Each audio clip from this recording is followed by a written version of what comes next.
Good Sunday night, good Sunday evening.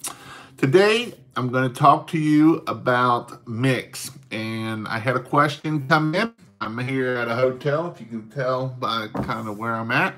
I'm up here in Michigan, and we are on our 12th year of marriage. And so this is where we come. It's a beautiful city up here in Bay City, and it's very quiet.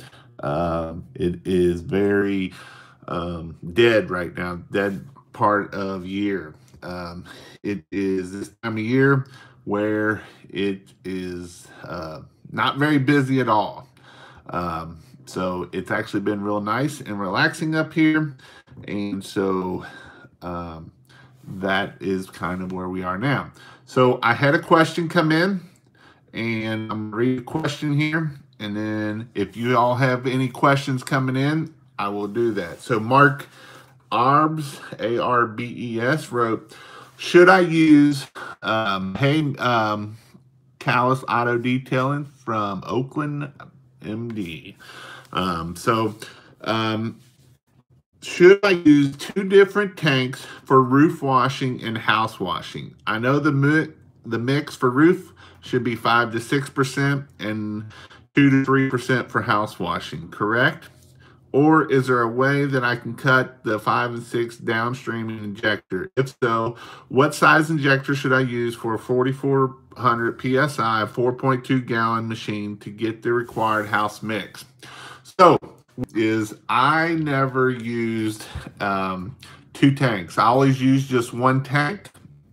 When I use that one tank, I put a 50-50 mix of sodium hypochlorite. So I went with a 5 to 6% mix in my soap tank. And then when I downstream my soap tank out of that, that gave me right around a 1% on house washing, 0.75% to 1% house washing. And really, we can go a little bit stronger than that, but we don't need to. You know, you might have to coat the house wash an extra time, especially if it's getting into this time of year or into early spring before it's getting above 70 degrees during the daytime.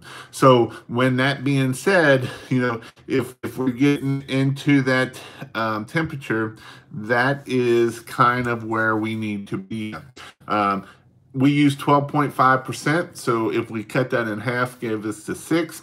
We downstream 10 to 1. That gave us our 1% for, actually it's a little less than, it's about 0.75% for our house wash. And that is how we do our house wash. And when we do it that way, it actually it's less likely that we're going to kill something when we're doing house washing. With that mix, I've only had one issue with killing stuff, and out of probably 1,000 house washes, only one time did I burn a lot of stuff up. And I don't know if it was so much the mix or it was the hottest day of the year, and it was over 100 degrees. And when it's that hot, water can have issues on plant life. So that is something with that mix is I actually have a video on here a while ago about batch mixing and how we have it in our shop, so that way we're not relying on our guys to make the batch. They pull out of one tank and it's already batched up, and that way we make sure that we're not going to have issues with them going with too strong, because in the past when we let them mix it themselves, they would be going out the door with straight, because they knew that stuff, once people knows how that stuff works but don't really know about the killing part of stuff, they will go strong. And when you go strong with, you know, if you take 12% and you don't cut it down at all, and you get in a pretty strong batch mix or a mix, you do two things. You go through a lot of SH, and you got a possibility of killing plant life. And the last thing we want to do is kill plant life. And especially on roof cleaning. You know, if we got straight mix in roof cleaning and then they don't water much, you want to talk about killing stuff fast. So that is why we want to do that kind of stuff. What to use to kill or remove algae from shingles, and that is, I like to really use a 50-50 blend mix, which is a 6% mix. So if you take 12.5% of sodium hypochlorite, or aka bleach, or pool shock, and you put 1 gallon of water and 1 gallon of sodium hypochlorite or bleach, that gives you a 6%. That will clean all your roofs. You can actually go less than that cleaning roofs, but I know some people that'll do 40-60, 40% bleach, 60% water. The thing of my thing is when I'm doing a roof clean, I want to clean it one time. A 50-50 blend, you can spray it on one time, and you about guarantee that you will get all of your stuff clean. It'll clean it on the very first time. If we go with a 40% mix, you have to spray it on, let it sit, let it dry, and make sure all the black streaks are gone. And you may have to reapply it again. And here's my theory about reapplying again. You know, if I have to spray all my bushes one time, and you know, when we're doing roof cleaning, we want to make sure that we are spraying before water to make sure that we don't kill nothing. We want to make sure that we're spraying before, during, and after. What I always tell my guys, now that we run 2-man crews, is that you make sure from the time your helper steps out of the truck, he gets a water hose and starts spraying everything. And until you are ready to leave, he is still spraying water. So he is spraying the whole time, every bit of it. You know, you never put the garden hose down. And that way, if you keep spraying that much time, you will not kill stuff. And that is kind of the thing. So with that being said, you know, I want to be able to spray the roof one time and only have a chance of killing stuff one time versus spraying that chemical up on that roof twice, or one certain area. Or because what might happen is you might miss a spot, or you may not get it clean, and then you go up there and spray it again, and then when you do that, you will allow that stuff to you know, be able to come down and kill something that maybe you're not spraying down. Now, if you're doing it as a one-man show and you're by yourself, there's a couple things you can do. You can do a sprinkler. That way the sprinkler is actually, you plug it in when you get there, and you know that sprinkler is just running all the time. Or you can, what I do a lot of times is I will spray everything. I will spray it, and then I will either take up both the roof cleaning hose and my water hose. And then when I spray, you know, if I'm spraying down here by the gutter, I will spray my chemical, and I'll take my garden hose and just make sure that I'm getting all that stuff nice and rinsed out, and make sure that that's not a possibility that it's going to kill something. And that way, roof cleaning, you will kill stuff if you're not careful. If you're not, and then basically, if I don't take it up on the ladder, what I'll do is I will, before I go up on the ladder, I will take the garden hose or my pressure washing hose, and I'll take the ball valve and just turn it all the way on, and I'll shove that up into the downspout, and that way that downspout is getting good and rinsed out, and that kind of stuff. So that is why we use one tank, so that way we can be able to do it with one tank and keep it going good. All right. Hey, guys, I got some people from all over here. We got some in Florida, Tampa Bay. That's nice and warm down there. And if you have any questions, put them in the comments, and then that way I'll kind of go through here and I'll answer any questions as we go on. But that was my first question that got sent in to Pressure, Massachusetts. I'm actually in Michigan. I'm actually right here in Michigan with my wife with no kids this week. So that is, I'm actually taking some time out to talk to you all for that. And so I appreciate y'all showing up here tonight. So with that, we have some people from East Ohio, Las Vegas, Idaho. Hopefully get a setup next year. Awesome. This is a great time. This is actually when I started really pushing for my pressure washing setup. Was when I very first started. I started in the fall, and I kind of worked all winter to get it up and running. This is when I really I went to a class in Alabama. It was actually a small convention. It wasn't a convention. It was just like a small get together of people, and that's kind of was in November. And then in that early spring is when I actually started the business, and that was a great time. Right now is a great time to keep learning and make sure you can get all the information in. So when spring comes, you'll be able to get a good start. This is a good time if you're learning how to do marketing, how to get your website going, how to try to get customers. Learn all that stuff now, so that way when we're kind of slow, you will be able to blow it up later on. So I have another, let's see, the Dark Horse. I have two 100-gallon tanks plumbed to a 4-gallon setup. Can I set up to 8 gallon per minute pump with the same Honda motor and same tanks? I don't know why you would have two 100-gallon tanks. I run even on an 8-gallon minute. My buffer tank is only a 65-gallon tank. What the purpose of a lot of people get this in their mind that you got to have these big tanks to run this stuff. The purpose of a buffer tank is not to have all this water on your truck.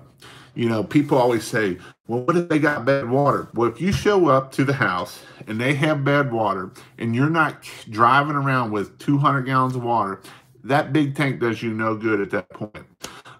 What that big tank does then is make you wait longer than if you have a smaller tank. So, and here's the thing, a lot of guys, you have these, you have a small trailer, and they're not designed to carry 800 or 235 gallons of water. And so what that means is, so if you have a 275 gallon tank and it only got 20 gallons in it when you pull up to the dock, and you get there with bad water, it's not going to do you no good. At that point, it's going to take you longer, because when you just fill up, when you got a 275 gallon tank that's this wide, 50 gallons of water is only going to pick it up this much. If I have a 65 gallon tank, 65 gallons is going to be completely full, and where your 50 gallons is actually going to take even more longer. So the main purpose of a buffer tank is the main purpose is to keep your pump from overheating. It allows you to put your gun down and walk back to your truck to turn on and off your soap. It allows you to put your gun down and talk to the neighbor that comes over there. Because if you let a pump run without a buffer tank for a minute to 3-4 minutes, you will burn up that pump very quickly, because what happens is you only have that little bitty hose, and that's all that's allowing that water to sit there and plumb it. And it don't take long at all for that to overheat, because especially if you got a 4,000 psi pump, you're putting 4,000 psi back in really quick. And when you do that, it's going to cause that pump to overheat, and then the pump will start shooting like a machine gun. You're going to have seals go bad. It's going to start leaking water out of the pump. And that is the reason of a buffer tank. People be like, well, I have it so that way I can take it, and if they got bad water. Well, unless you're coming to that job with a full tank of water, it does you no good at all. absolutely no good. Because like I say, I have a 65-gallon tank. If that, how long it'll take my 65-gallon tank will, you will barely be able to start even pressure washing at that point. You know, I can pressure wash at with 50 gallons of water. I have a full tank of water and I'm ready to rock and roll, because with it curving up, I only need 5 gallons and I'm ready to start going. And so that is the reason why the buffer tank. All right, so I know I've gotten some questions here on buffer tanks, so I'll read it here. I run these 4-gallon machines, 16-foot off trailers, 275-gallon bypass run back into the tank. Can I run 2 8-gallons and 1 4-gallon at the same time without running out of water? So the biggest issue you're going to have is again, do you have the water supply to support 2 8-gallons a minute off of 1 water tank? And I'm going to go with you're probably, unless you're in a really good area, the only way we could keep up with that is if we were running off of a fire hydrant. And even then, sometimes we would have to fill it with 2 different hoses to keep up running 8-gallon a minute. We had a commercial truck and we actually ran an 8-gallon and a 5-gallon a minute pump. And when we was getting to, at a house, it gets kind of, we could never keep up with a house unless we're bringing a lot of water to it. And even on the truck, when I was there, I never liked for them to run 275 gallons of water around just, going from house A to house B. It's just dangerous. 275 gallons of water times 8, you're looking at 3,000 pounds.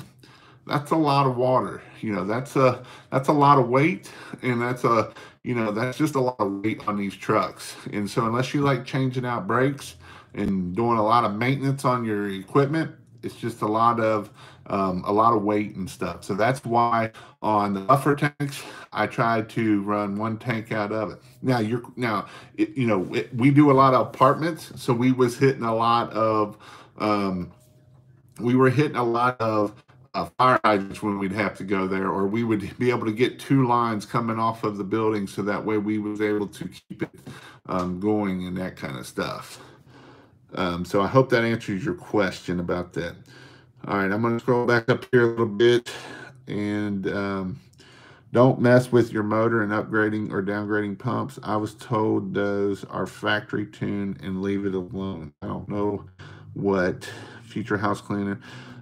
You can upgrade your pumps but you need to upgrade your pulleys too when you're doing it. Like I had a 5.5 gallon a minute pump way back when, and I actually changed out the pump to 8 gallon a minute. Now what happened is I lost my PSI, but I still have my flow. So that is something that I have done. And it was just a little motor, like the Honda GX390. And I put a 8 gallon a minute on it. Now, did I have much, I barely had 1,200, 1,500, but it was great for house washing, because for house washing, I don't need the PSI. All I need is the flow. I couldn't run a surface cleaner off of it to save its life, but I could do some great house washing with it. So that is one thing you can do with that. Love your videos. Hopefully to get, okay. I run 4-gallon machine. Chris Hill from Mooresville. Thanks again for all your help. 2 hoses running into house. Okay. My pressure washer bypass on my unloader continually flows water, even if I'm on or off the trigger. Does it supposed to do that? That is a negative. When you are flowing your pressure washer and you're actually flowing, it should not be bypassing. The bypass may be bad. It might be cranked down where it's still building so much pressure that it's actually dumping. So and that'll depend on your tips. So if you have a tip that is small with just a small hole in it, you may not be flowing everything out that. It may actually dump. So you'll make sure you want to be using your soap tip And with your soap tip, you should not be flowing anything in, because with our soap tip, we should only be flowing less than 80 to 100 psi. So if we're only flowing 80 to 100 psi, there should be nothing going back into the tank, and everything should be dumping out through that unloader.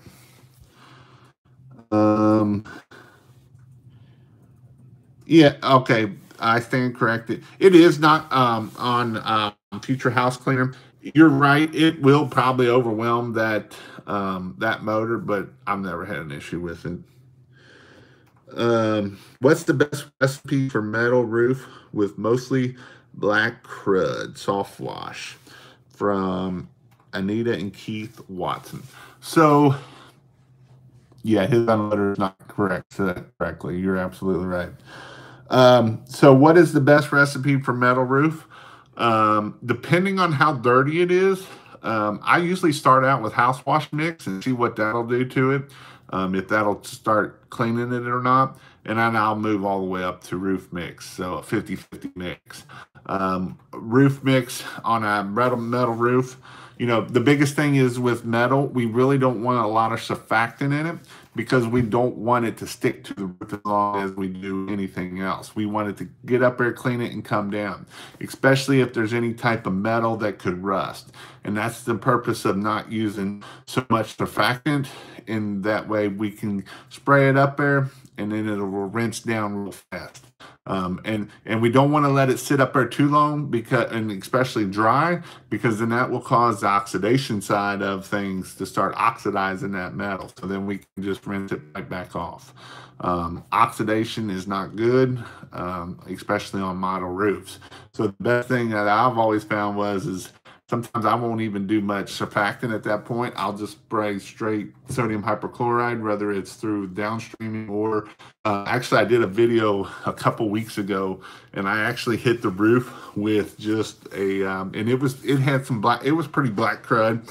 I was able to hit the roof from the yeah, don't ever let that bleach dry on metal surface. It will oxidize the crap out of that stuff. So I was able to hit the roof from the ground, and I was able to clean the whole thing from the ground just with a house wash mix.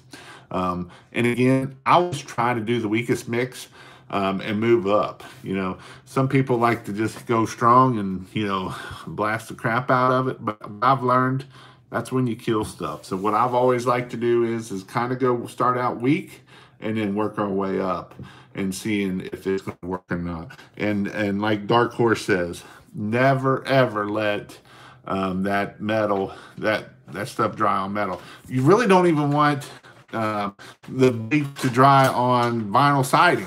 If you let it sit too long and dry on vinyl siding, you will start the oxidation process. You can actually oxidize a house. You know, you could go to a house and wipe your hand and have that white chalky, and have no white chalky stuff on your fingers. But if you spray bleach on it and you let it sit and dry, you can come back and wipe it, and you will have it. One time when that's when I quit using the high tip, high pressure rinse, and started shutting it off at the truck, because I screwed it up on the house. And so then what I actually did, because this was way back before a lot of people knew about gutter butter and all the other stuff.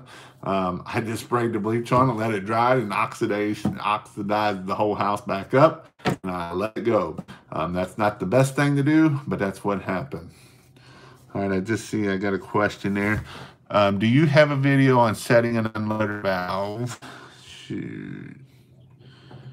I don't know if this one came up on here. I got my computer down here, so that I don't have to go up here. I don't think I have a video on setting the unloader valve. But yes, you will need a pressure gauge. You can get a pressure gauge there from Pressure Tech or Russ or any of them. You can get a pressure gauge, and basically I put it out by the gun, and then I'll just start turning it back. And then what you want to do is you'll kind of want to use your white tip, and then I always use my white tip or my high pressure tips. my white tip, and then I will set it to 4,000 or 35. Actually, a lot of times I'll set them to about 3,500 psi. I don't need 4,000. 4,000 is just going to get somebody hurt, me hurt, or somebody else hurt. Because when you blow a line at 4,000 psi, it's on like Donkey Kong of that hose. That's when you get to see the dancing hoses move all over the place and that kind of stuff. Do you have a video on setting the unloader? I have 2 new 4-gallon, and they are both continuously bypassing water. Huh, that's weird that you got 2 of them and they're doing that. Do you actually have them hooked together, or do you have 2 separate ones? Because that's a great thing to do too, is hook 2. You can hook those 2 together, and then they 8 gallon a minute. And I did that for my first year and a half. Is actually how I did 8 gallon a minute. I had actually it was 9 gallon a minute. I had a 5 gallon a minute, and then I had a 4 gallon a minute. I tied the 2 together, and then I allowed it to flow the water that way. What is the best thing to use on gutters to make them white again? This is a great question. So back in the day, we always used a stuff from Pressure Tech, which is F13, and you can only use it above 60 degrees. And most stuff that you use can only really be getting, especially when you're talking the Tiger Strikes, above 60 degrees.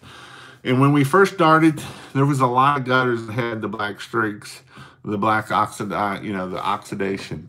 But what we found out, especially when we had employees, is, a lot of times we would try to upsell it, because gutter scrubbing is it'll take you another hour. And you'll have the best arm workout that you have, and it sucks. And I mean, I hate gutter cleaning. That's probably the worst thing, is gutter brightening. And what I did is, with the bleach that we were using here at the end, most of the time you're not going to see the streaks. 99%, I'm going to say 95% of the people don't give a rat's tail about the streaks on their gutter. Now, there is 5% that still does, and those 5% is, we would just tell them that, it is what it is. So, especially when we grew. Now, if I was a owner operator, I would probably still do gutter brightening, and I would, you just got to charge accordingly. I would charge an extra $150 to do gutter brightening, $150, $200, because it's going to take me an hour, and I want to make $200 now. I would be $150, $200 to do gutter brightening. And the 2-stories are the worst. You get 2-story in a basement, and you got Mr. Longarm, and it's looking like a bent, it just sucks. So, so that is kind of that. All right. So I'm going to go back down here. We got people from California, all the way from California. In Tennessee, I was down there last week in Nashville. I love Nashville. Nashville is very pretty. All right, Dark Horse. I only use bleach and surfactant house mix and scrub brush on gutters. Works. Yeah. And there is some other stuff you can use. You can use LA Awesome. You can also use LA Awesome. I mean, like I say, 90% of the time, if you spray your house mix up on there, 90% of the time they're going to come out where nobody's going to really care about. Because here's the thing about it, guys. The definition of clean, everybody has a definition of clean. My definition of clean and your definition of clean can be completely different. My definition of clean and the homeowner's definition of clean can be 2 different things. And what I always tell, especially people that I train and people that I teach, is I shoot for 90% of my definition of clean is 90% more clean than their definition of clean. So with that being said, that means you got 10% that you're going to have to deal with. that you are going to have to you're going to have to set that expectation. You're going to have to set that, you're going to have to probably go back and do a redo, something, because my expectation of clean and your expectation of clean are two different things. My expectation of clean and my customer's expectation of clean is two different things. Now, that being said, there is some things that we can do to help set their expectation to where our expectation is. Gutter brightening. We say we can clean from the top down. Most of the time, everything's going to come clean. If it's a aluminum siding house, it's about 90% chance that this house will come clean. There is a 10% chance that this house may not come clean with aluminum siding. And I tell that people right up front. So that way, once I do my house wash and I go do it and that aluminum siding looks crappy, I still get paid for it because I did my service and I did what I tried to do to make it look good. I can't help that their paint is crap and it's falling apart. And so that's why we want to set expectations before we go into doing stuff. And that is one thing that I really push is setting those expectations so that way we know that that customer will be happy in the end. All right, so I don't see many more questions here, but if anybody has any questions, I will answer them here shortly. Question: I've been running into like the arch of house on a second story with black mold and trying to get soap and be able to rinse that high up. I've been running into like the arch of the house on a second story.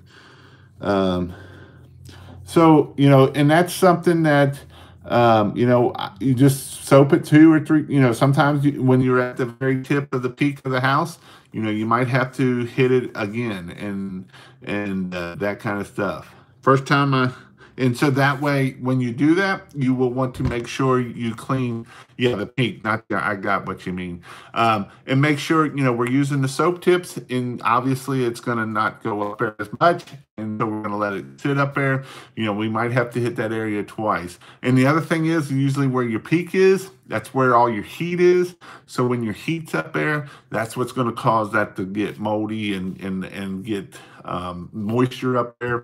And that's what's going to cause it. Like a lot of times your vent fans are going out through there, and it's venting the moisture out of your bathroom, and it's throwing all that hot moisture up there, and that's what will turn that house black around those vents.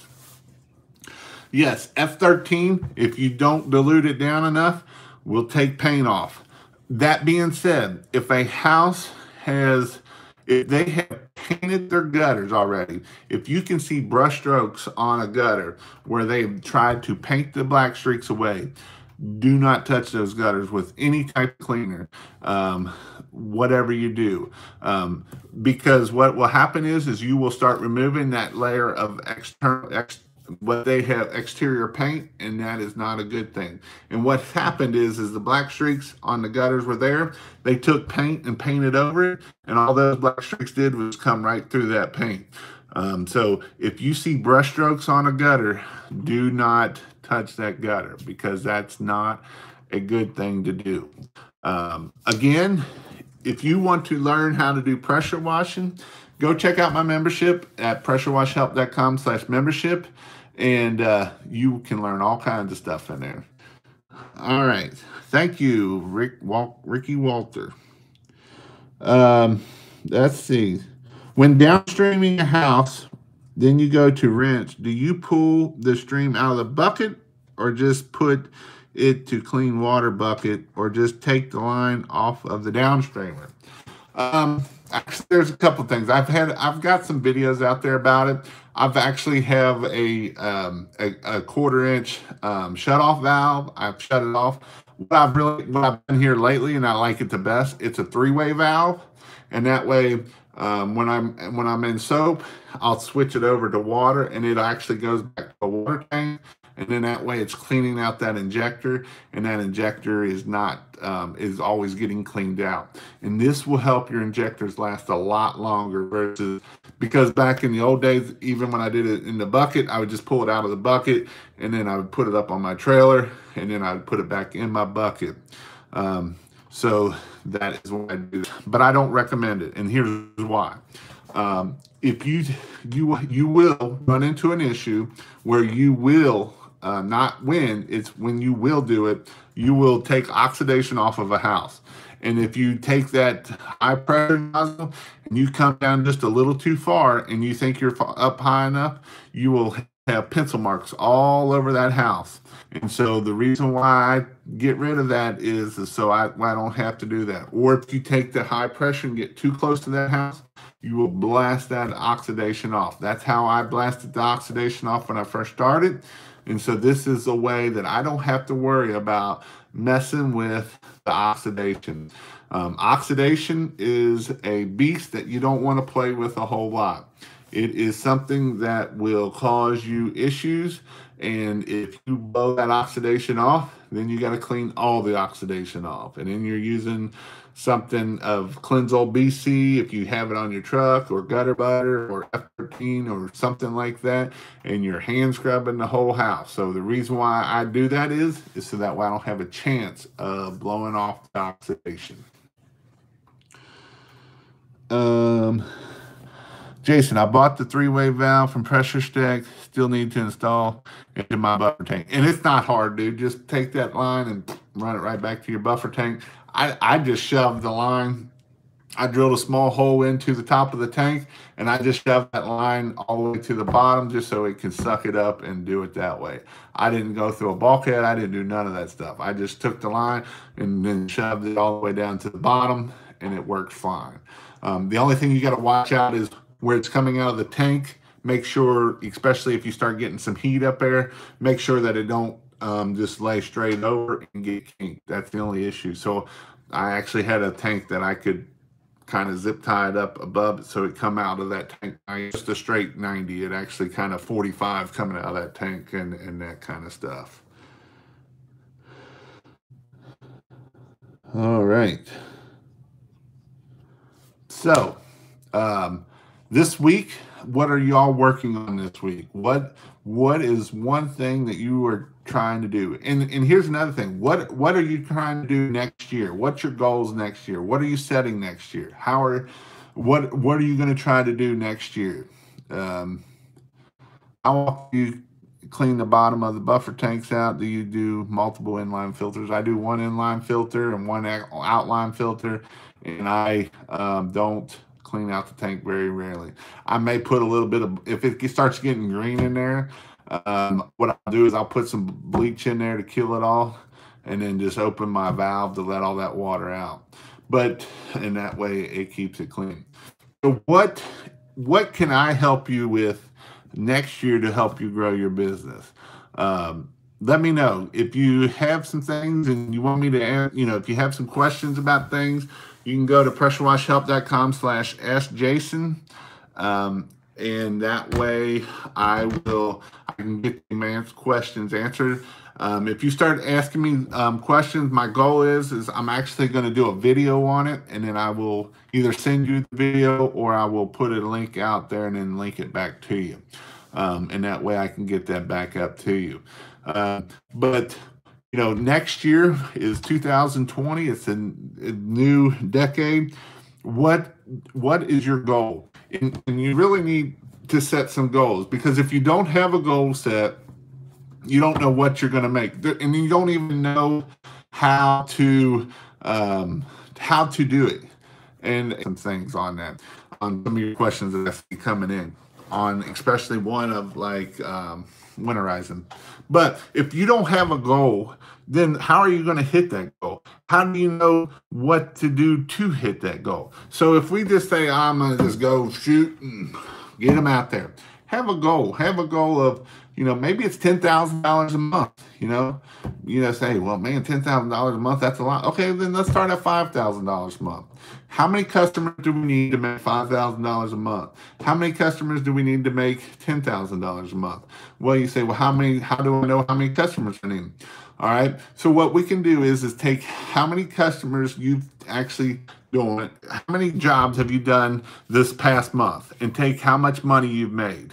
And then we can divide that by the customer, and that will tell us how much money we make per customer. Now we can add that up, and we can go into, if we know our average customer is $200, say we're just starting out and our average customer is $200. How many customers is that going to take us to get to 1,000? How many customers is it going to take us to get to 10,000? So if we have $200 a customer, it takes 5 to get to 1,000, to get to $10,000 a month. You see where I'm going with this? And then this is how we can grow our business, and then the next thing we're going to shoot is how can we get our average customer up? How can we get more customers so that way we can keep our business growing and going? I know a lot of times I get asked a lot of questions about equipment, and equipment's great, but equipment does not keep you in business. What keeps you in business is getting customers, and getting customers is the hardest thing out there. I can teach anybody to pressure wash. I can teach anybody how to window clean. I can teach anybody any of that stuff. But at the end of the day, what keeps you in business is getting customers, and that is the hardest thing to do. And so, I have modules in my pressure wash help of how to get business. I'm adding to it every day. My goal this week, and I failed my goal. I've had a lot of crap happen this week. Been to a funeral, all kinds of stupid crap like that. So I was not able to focus on getting stuff done. So my goal this next upcoming week is going to be getting my AdWords in there. And in my marketing stuff, I'm going to actually add my negative list and the whole 9 yards. So that is some things that I will do. Do you have an email? I do have an email. I have lots of emails. Which email do you want?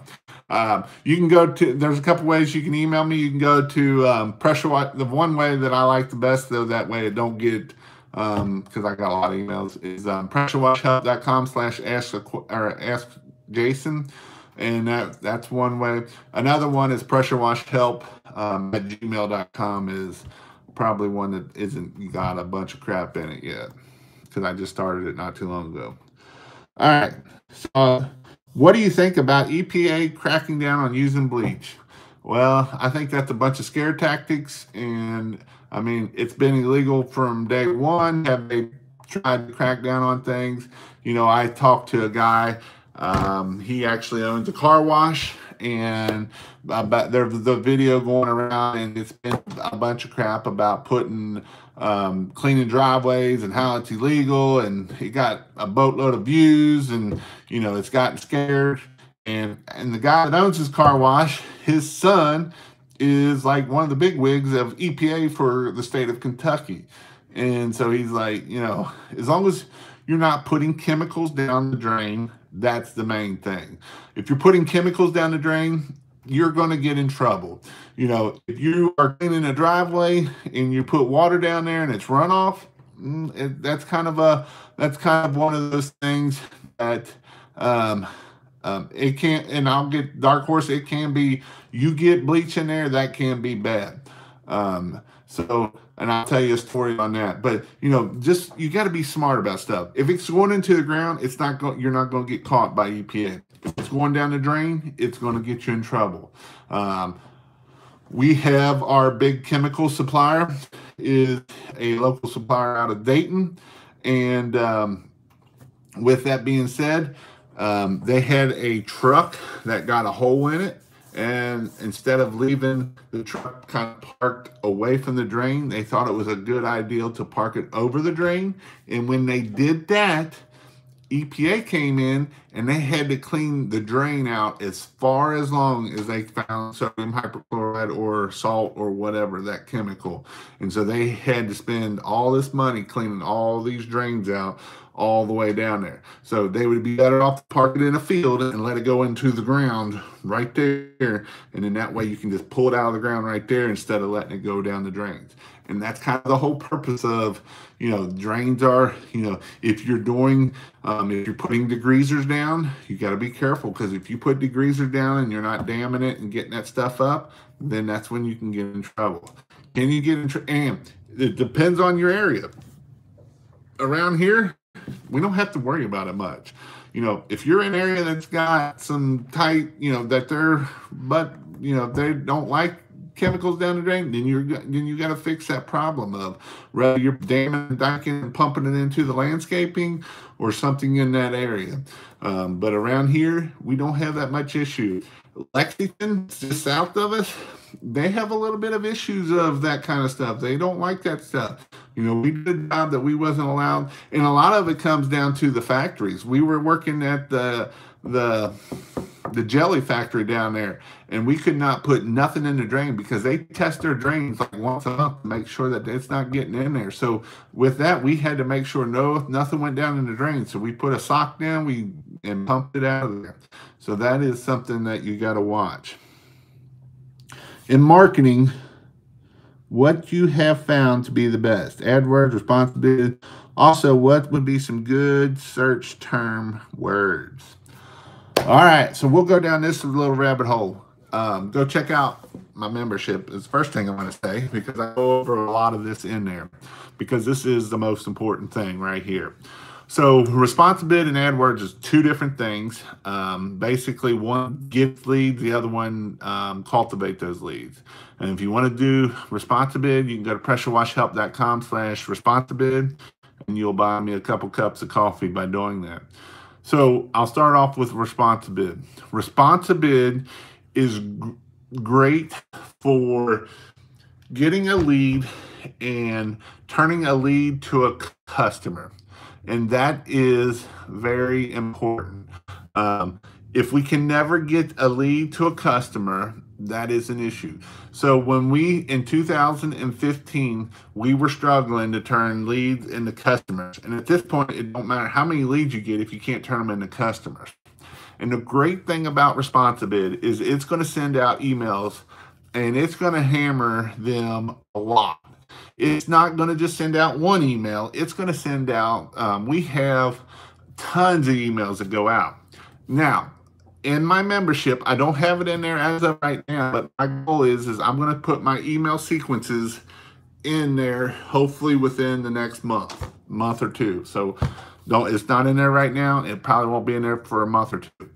But when I do get it in there, we start out so it will send out an email right after they get the quote. And it also gives packages, which that's a whole nother thing, which packages are great to upsell. So once it starts sending out those emails, it will send out those emails until they either tell you to go pound salt, or for 4 years later, they're still getting emails. And the emails are very, very important. We have an email that goes out that basically says, hey, I know that you're looking for other pricing, and it's been 2 weeks and they haven't given you a quote. They're probably not going to give you a quote at this point. So when do you want to schedule? So basically, we're taking that customer and we're kind of saying, come on, let's go. Let's get some going on here and get it going. So with that being said, that's what responsibility does. Responsibility really does, it don't get you leads, obviously, because you got to get the leads into it before it can do it.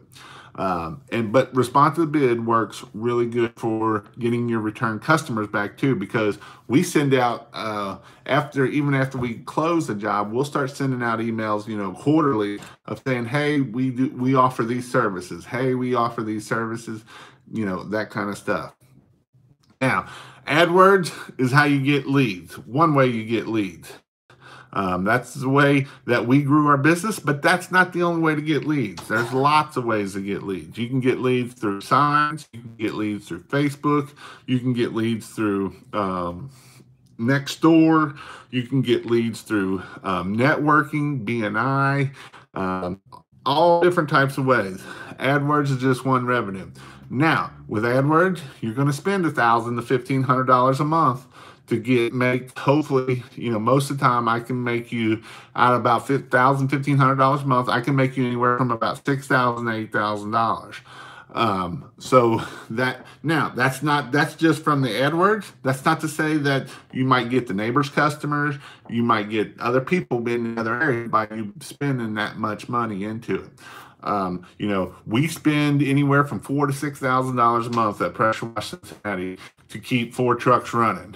So, we spend a lot of money to be able to do that. So that is some things that we do to make it worth that. But But with AdWords and ResponsiBid, basically we get the lead, we put it in ResponsiBid, and then we let it do its work. And that's how the marketing goes.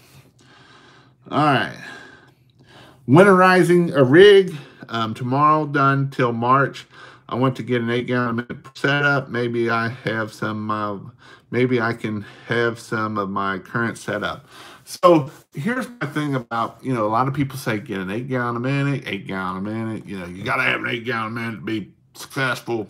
The rig that I showed, if you've watched my video series of that 5.5 gallon 2500, I can make just as much money with that as you can with an 8-gallon a minute. Can I do a little bit more? Absolutely. But is it worth the $4,000 if you don't have it up front?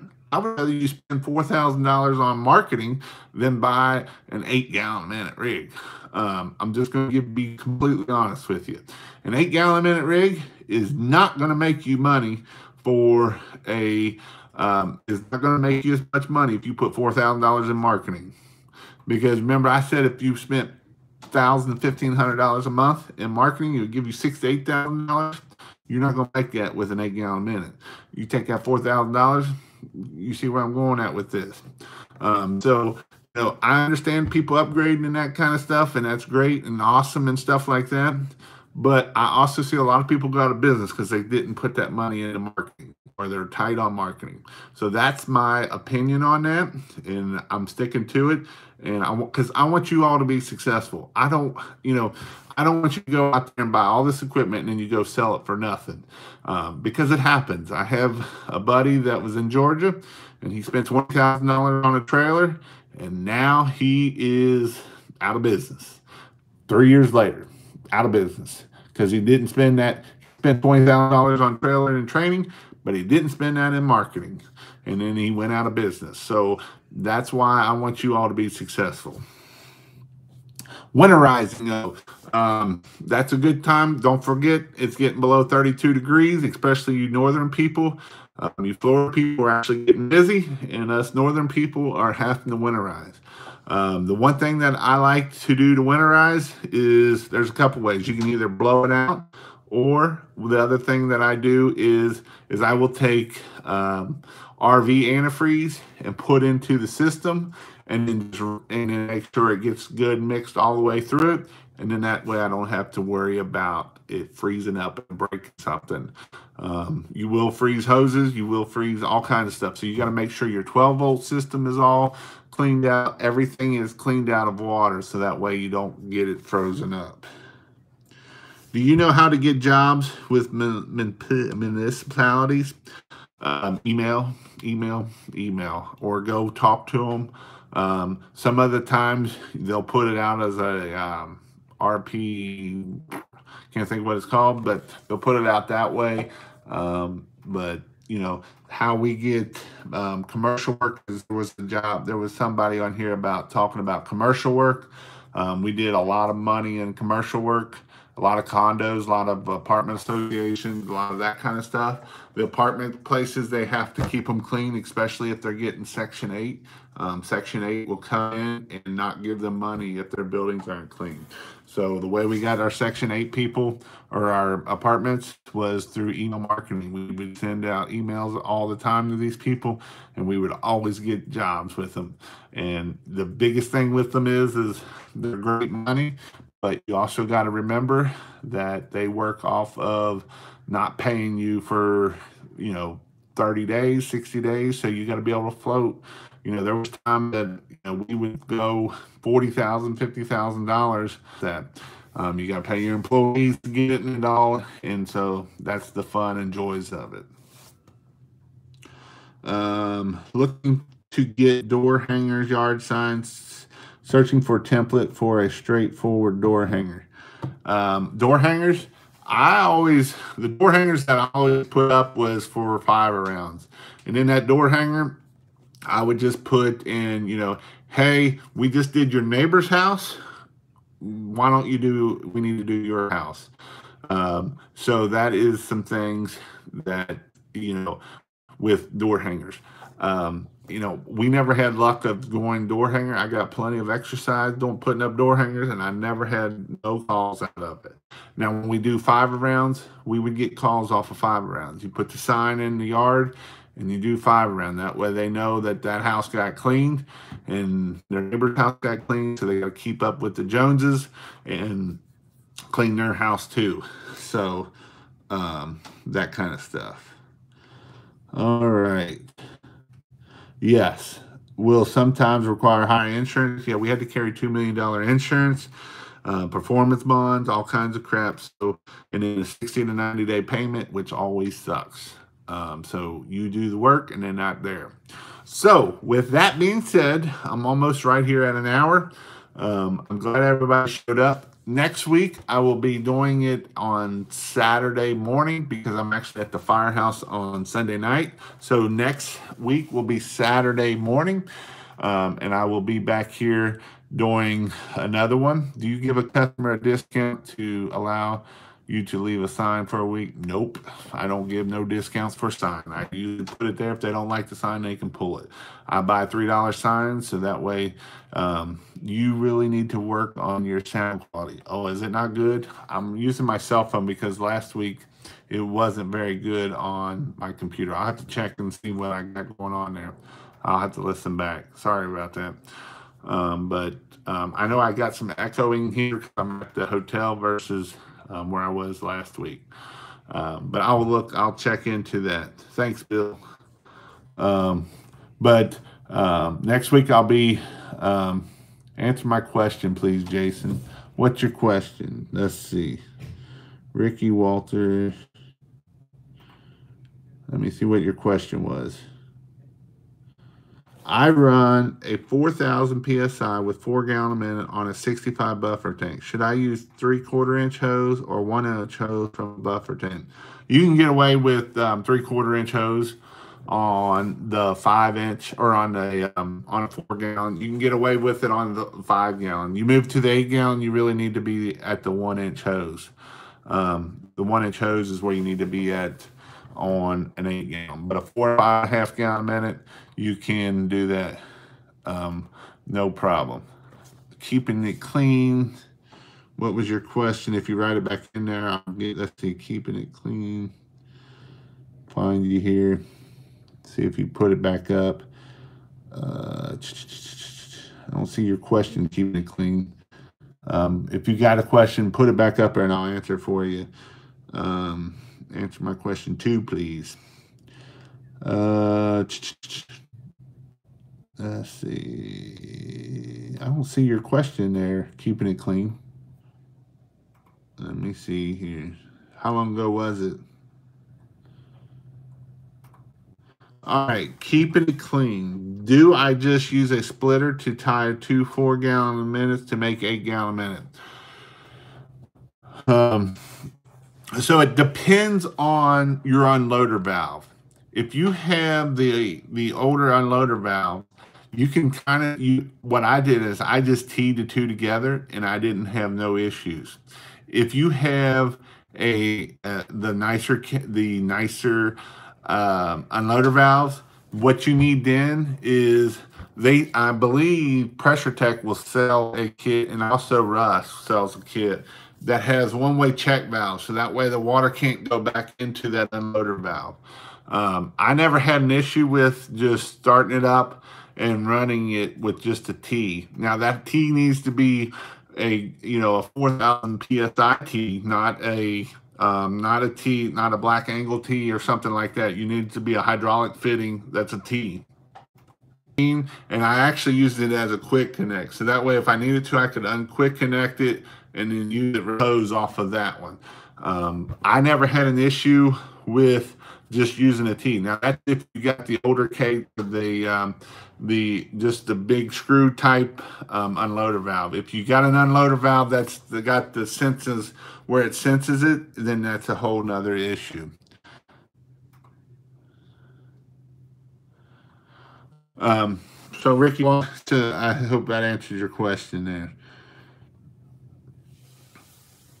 What something about I just seen one question. Let's see. I'm gonna have to come do you use a neutralizing agent after rinsing a roof? We never did. Yeah, water. Water is, dilution is the solution, is what I always tell people.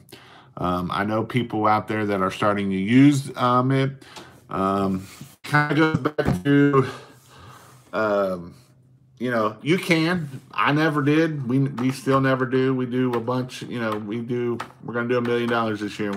We don't. You can kill stuff whether you're using that stuff or not. So, as long as you're watering, you will be fine.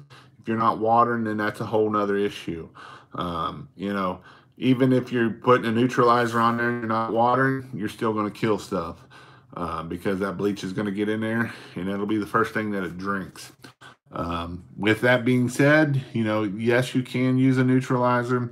Everybody's out to make a buck and that kind of stuff. I need yard signs made up. If you go to pressurewashhelp.com, I believe it's called need signs or something like that. I'll design it for you if you want me to design it. I just did a video on it not too long ago. And then that way you can do that. I will look that up. Oh, Ricky Walter on that $3.99 soft wash system. I will look that up. I haven't seen that yet. I know they're in tool. I don't know what type of stuff they're using. As long as it's designed for bleach, $3.99 is pretty cheap. But if it's too cheap and it doesn't do the job, then that's not good either. So I'll let me look it up, and I may even try to do a video on it or something, that kind of thing. So, but again, if you want to learn more about pressure washing, you want to learn about Christmas lights. Christmas lights is another great business to keep you going during the wintertime if you are in the northern states. So it comes with it. Okay. I'll look it up and see what it is. I haven't paid much attention to it. But again, check out pressurewashhelp.com. There's a lot of great information. Membership, I go over everything in depth, how to get customers, the whole 9 yards. Give me some thumbs up. I got 24 people on here. I'll take some more thumbs up because I know I got one negative Nelly in here, I'm sure, of giving me a thumbs down. I love haters. I got one in the Christmas light side of things of haters. I'm here to help you guys grow. And if they don't like that, then I don't know what to tell them. So, I'm not here to grow a pressure washing business as an actual pressure washing. I sold it. I'm not allowed to start another pressure washing business, but I'm here to help you guys. And I will try to help you any which way I can. And, that's however I can help you. I want to be able to make you grow. I didn't get to $1 million by doing nothing, and I got a lot of knowledge up here, and I want to give it out to you. And I give it all to you in my pressurewashhelp.com/membership training or membership or training. You can go there and check it out. And I go in depth on how to do everything. And if you can do a little bit of work, you can do the same thing and be successful. With that being said, I will be here next week on Saturday morning, and then after that it'll be 2 Sunday nights again. I had almost 40 people here, and that kind of makes me excited to see that. So Simply Clean Kentucky, thanks, from Lexington, Kentucky. Well, I work in Georgetown, Kentucky at the firehouse there. So if you're ever in Georgetown, stop by. As long as I'm on shift, I work by Cracker Barrel. But yeah, if you all need any help, let me know. If you have any questions, go to pressurewashhelp.com/askjason, and I will answer your questions there also. But hope everybody has a great week this week. Go and do, if you're still trying, if you still got decent weather, go put out signs. Signs are a great way to get business. So go put out signs. Go get a plan to get next year to blow it up. So, and that's what I want to do, is give you guys, I did a lot of stupid things that I shouldn't have did. And that's all I'm trying to do is make the learning curve a lot easier for you. So hope everybody has a great week and go be successful.